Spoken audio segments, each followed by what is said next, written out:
Hi everyone, Professor Gustin here, and I wanted to talk about the syllabus. So here is the link. I have it in a PDF document, and I just wanted to show you when you're opening documents like the lecture study guides and lab handouts and all that, you can click on the name of the document, and it opens here, and you'll notice it's in this little window. And you can scroll down and look at it and review it. But what I recommend is when you get to one of those is you go download it, because sometimes if you're just looking at it in this window, the formatting isn't right, and and sometimes it doesn't show all the pages. It's just kind of a funny thing. So I recommend doing download. And for me and my computer, the downloads go up here, and there it is. And I'm just going to click on that, and that will open it right there. Okay, and then you can print it, or I highly recommend you printing it. So in this video, I wanted to go over the syllabus. So get that syllabus out. As I'm talking about printing it, I highly recommend that you print this document, you put holes in it, go buy yourself a hole punch and get yourself a 3-ring binder and put this in there. I refer to the syllabus constantly. It's what keeps me on track in the course, and you should be referring to it too. I get a lot of questions from students, which is fine, except if it's in the syllabus, you might have been able to save your own time and find out what, the answer in the syllabus. So the syllabus has a lot of information, and it's really a useful tool for the course. So there I am, Professor Gustin. I actually have a PhD in microbiology. Microbiology is my main field of study. I've been teaching it for a long time. And there's my contact information. For online students, the easiest way to contact me is through email. So you can see my email there. And but I do have office, and I do have live office hours. So you can see I'm in Schuyler Hall, and you can come during my office hours. They're listed down here. I love to get to know some students, and so just emailing me or coming by my office hours is great. But you can also schedule a time to come in, email me and say, oh, I can't make it during your office hours. Can I come during, on Thursday morning or whatever? I'm fine. We can set up a time that you can come by, that I'll make sure I'm there. I can also do virtual office hours, and that has worked for some students. I have certain students that we've done that a few times, and I can get to know, we can get to know each other pretty well just doing virtual office hours. So you can email me and say, do you want to meet virtually on whatever? Let's pick a date and time. I'll send you a link, and we'll both show up virtually and be able to chat on the computer. So whatever works for you.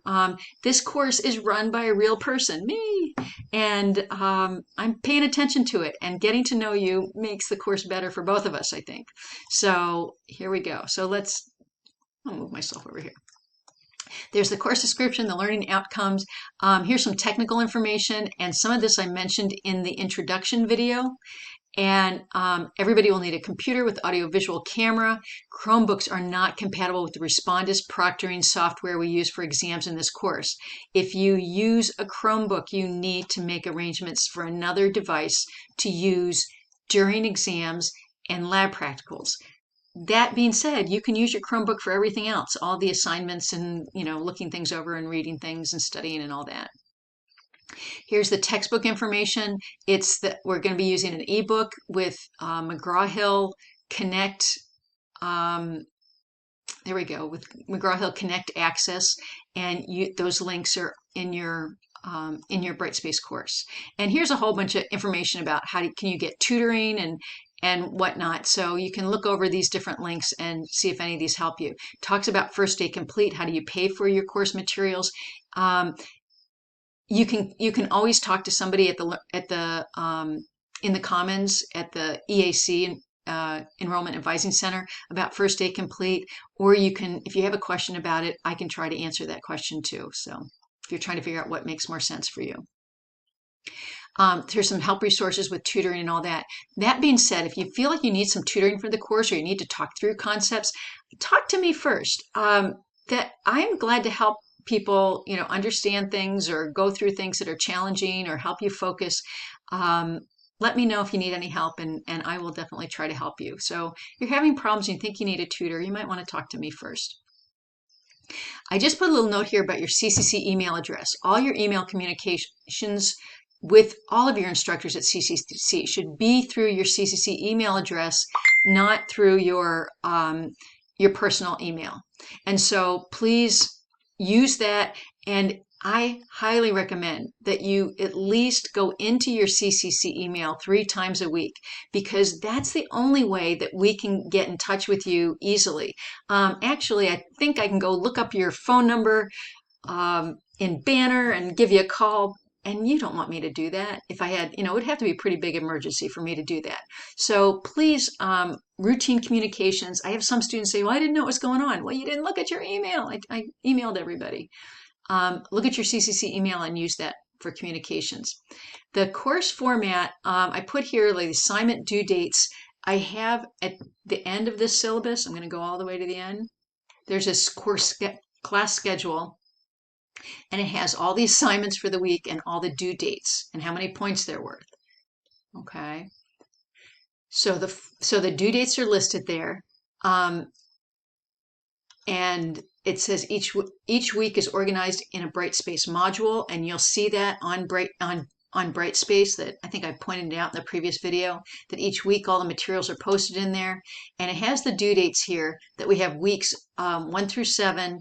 The due dates are a minute before midnight on Sundays at the end of the week, and then we have this 2-day break and everything messes us up. So I gave a little extension on the next due date, and it brought us to Tuesday. So weeks 8 to 15 are due on Tuesdays at midnight, or 1 minute before midnight for the rest of the semester. Now,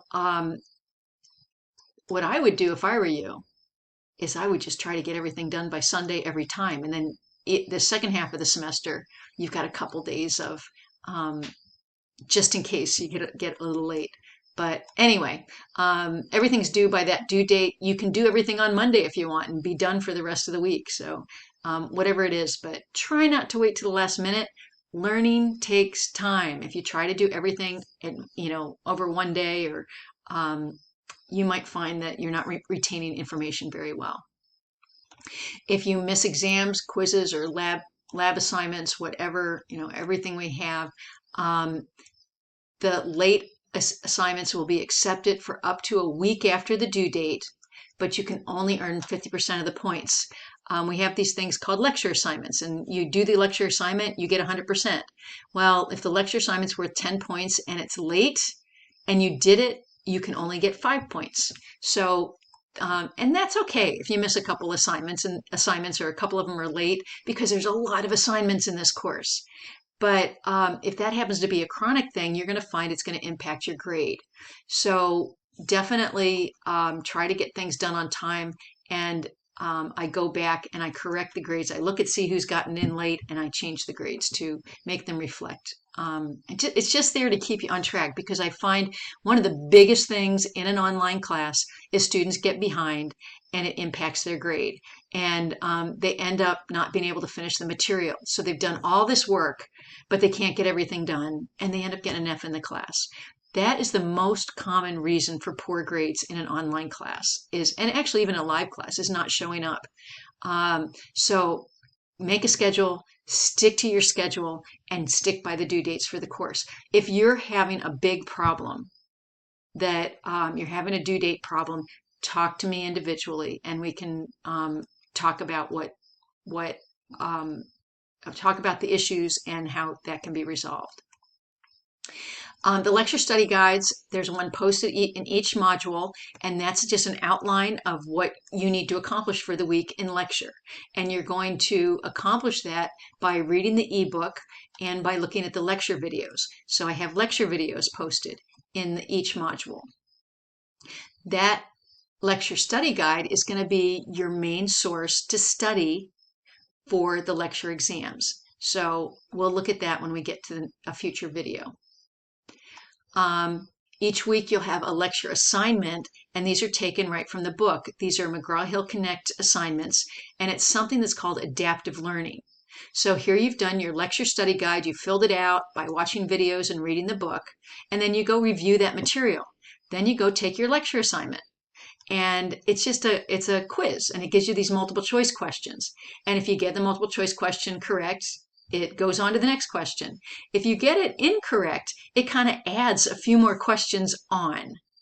So what it does is it helps you notice what you're not mastering, and it gives you some practice on that same concept again, and they call that adaptive learning.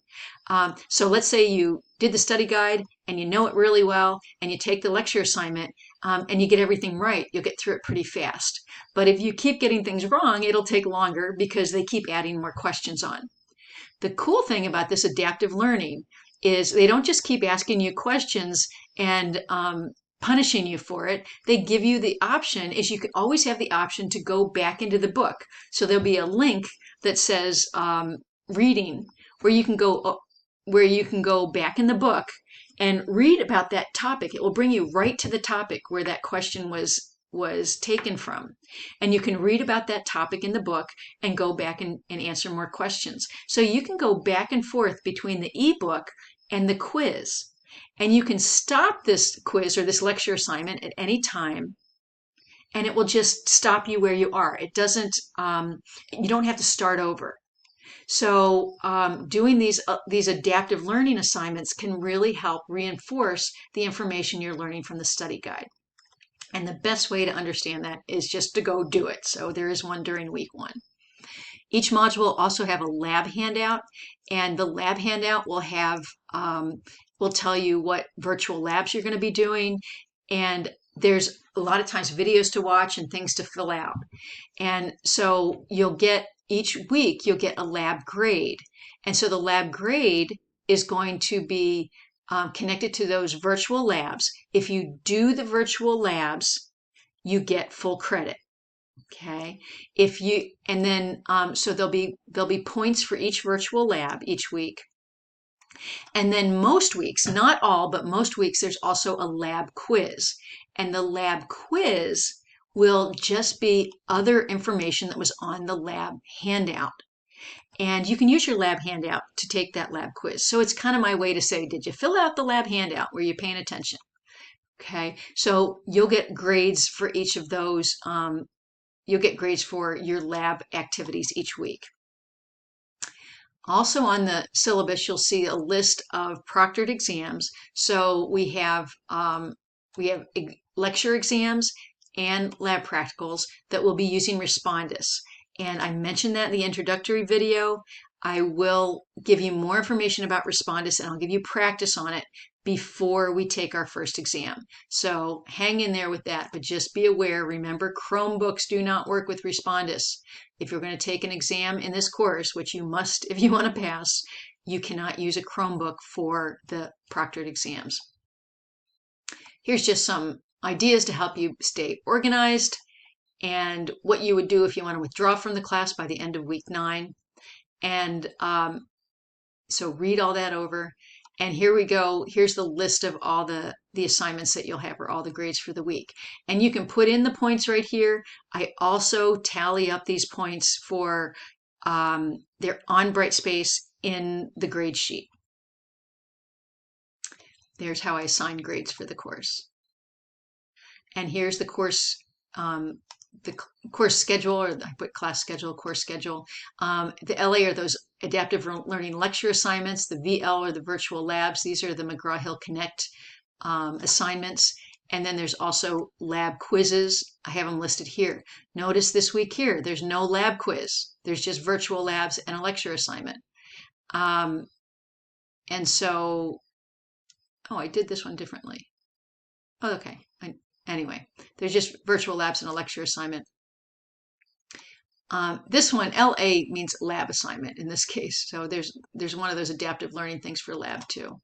But notice there's no lab quiz. And so there's not a lab quiz every week, but there's a total number of points. So for example, let's see, we have 5, 6, 7, 8, 9, 10, 11, 12, 13, 14, 15, 16, 17, 18, 19, 20 points. If I go look up here for lab week 2, it's worth 20 points. Okay. In Brightspace, you'll see a column for every one of these assignments. So your grades will be in the grade sheet. for every one of these assignments, so you can see what you have. Notice here the due dates for week 1 through 7 are on Sundays, a minute before midnight, but week 8 the college is closed Monday and Tuesday, so I didn't want to make you have to work over your 2-day break, so I extended the due date to Tuesdays. And so now we're going to have all the due dates extended to Tuesdays. Okay. And you can see this week we have no lab, and the final exam, is due on a Thursday. And I will remind you of that many times. And I just noticed that I have the date wrong there, so I better fix that. Told you there's a lot of things to fix. Okay, so I'll get that fixed. Anyway, that's the syllabus. Use this, print it out, check off what you've got done.